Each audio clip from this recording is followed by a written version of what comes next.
Buenos días, licenciada Sandy. Soy estudiante del sexto semestre de la carrera de Administración de Empresas. Mi nombre es William Josué Fuentes Fuentes. Mi número de carnet es 2005-393 de la Universidad Regional de Guatemala, sede San Pedro Zacatepeque, San Marcos. Este es el curso de Derecho Mercantil 1 y vamos a desarrollar los temas de qué es derecho mercantil, qué es comerciante, que es comerciante social y la diferencia entre empresa y sociedad mercantil. Empecemos. Bueno, vamos a ver el derecho mercantil. Dice que es un conjunto de normas que regulan los actos de comercio.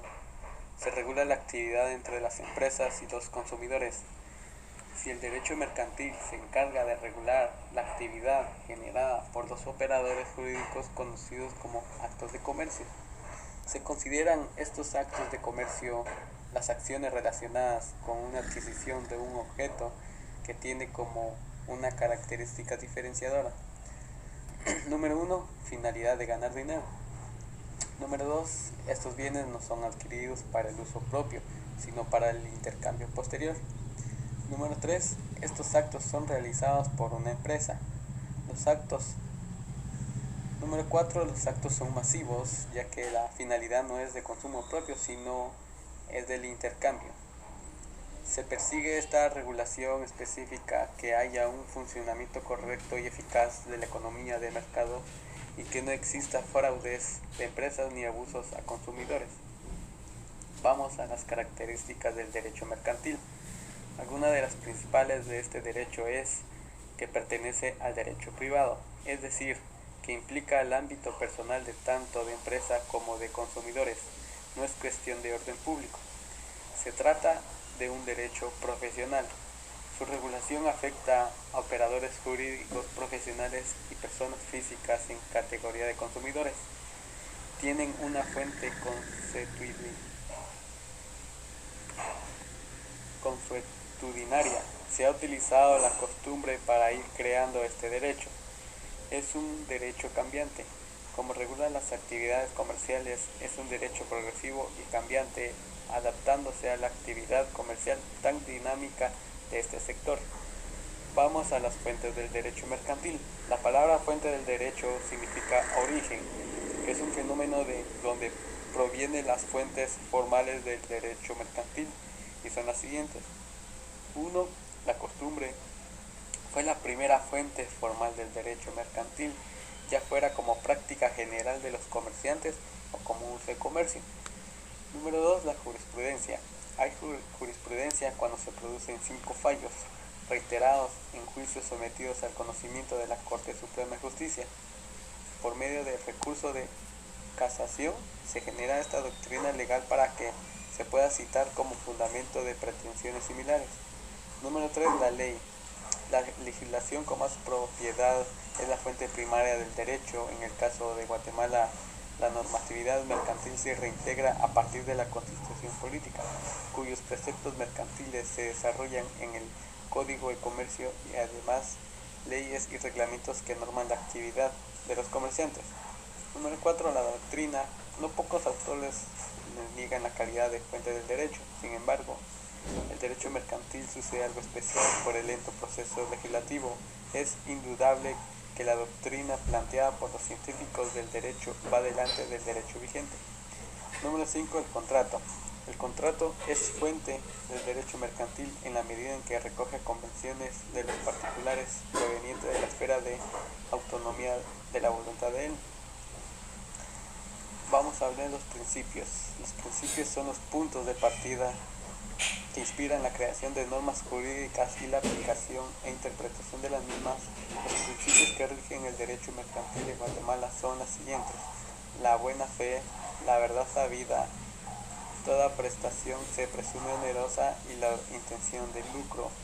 Entonces eso sería lo que sería derecho mercantil. Bueno, como siguiente punto tenemos al comerciante. Se tiene la idea de que un comerciante es aquella persona que con intenciones de lucro compra para revender, colocándose o desarrollando una actividad intermediadora entre el productor y el consumidor de bienes y servicios. De hecho, ese es uno de los puntos principales para que una persona sea considerada como un comerciante, pues debe vivir a base de esto. Es importante tomar en cuenta que solo aquellos que venden de forma constante o frecuente son considerados como comerciantes ante la ley. La importancia de los comerciantes. Los comerciantes tienen un rol muy importante en la sociedad. Ellos facilitan el intercambio de bienes y servicios, lo que incrementa el bienestar de la persona y fomenta el crecimiento del país. Hay dos clases de comerciantes. Está el comerciante individual y el social. El individual, los primeros, como el texto lo indica, son las personas individuales cuya profesión es el tráfico comercial. Los comerciantes sociales son las sociedades mercantiles, es decir, personas jurídicas o colectivas que en nombre propio y con fines de lucro ejercen profesionalmente el comercio.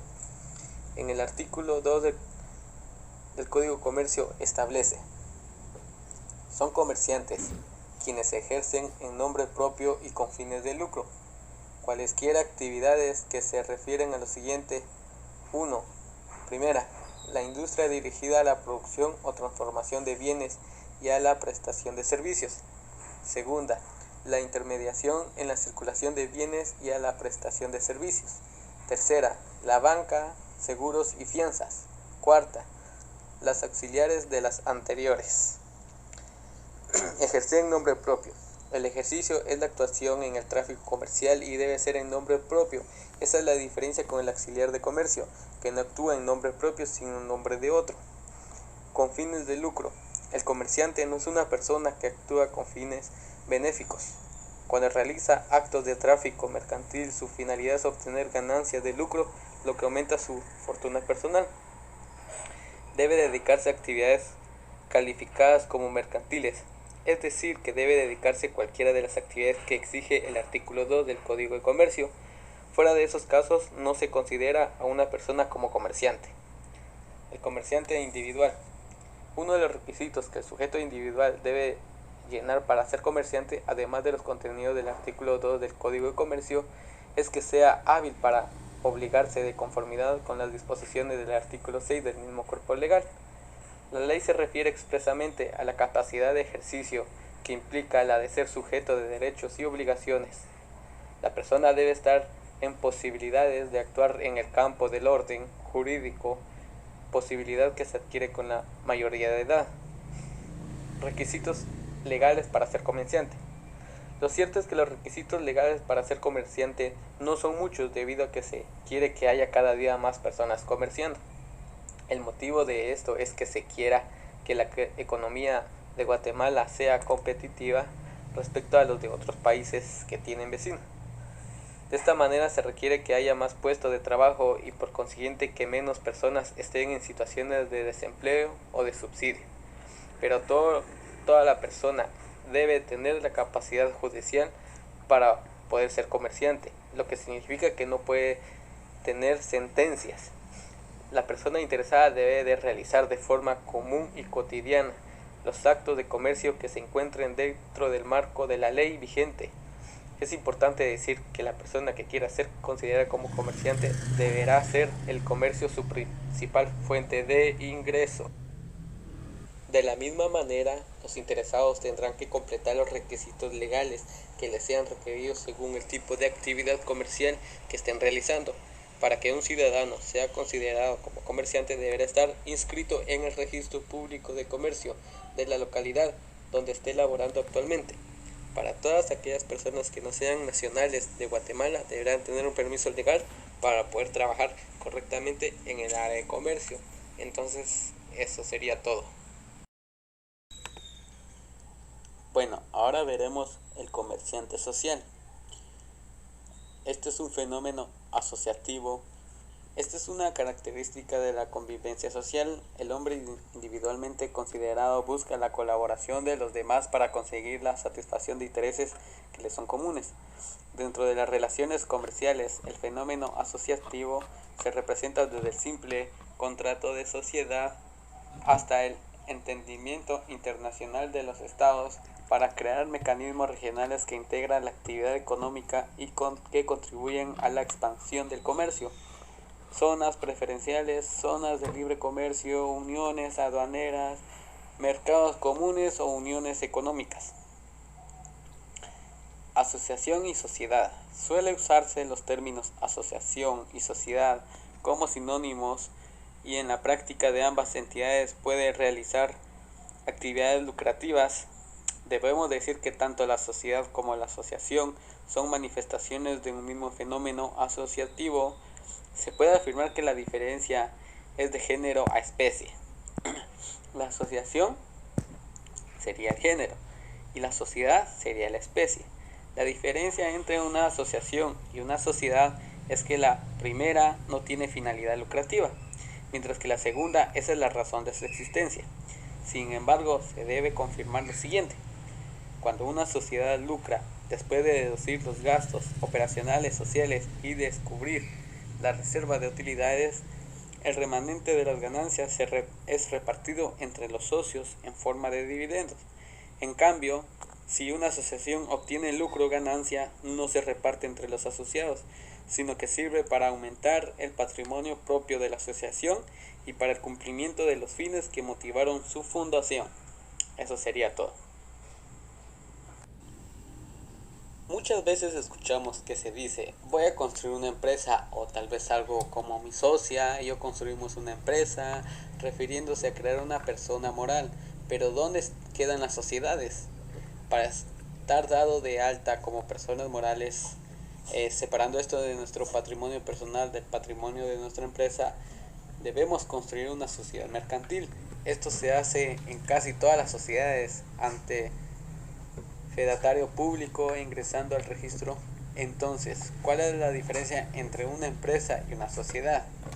Bueno, las empresas son una organización dedicada a actividades industriales, mercantiles o de prestación de servicios con fines lucrativos, o sea que es una unidad económica.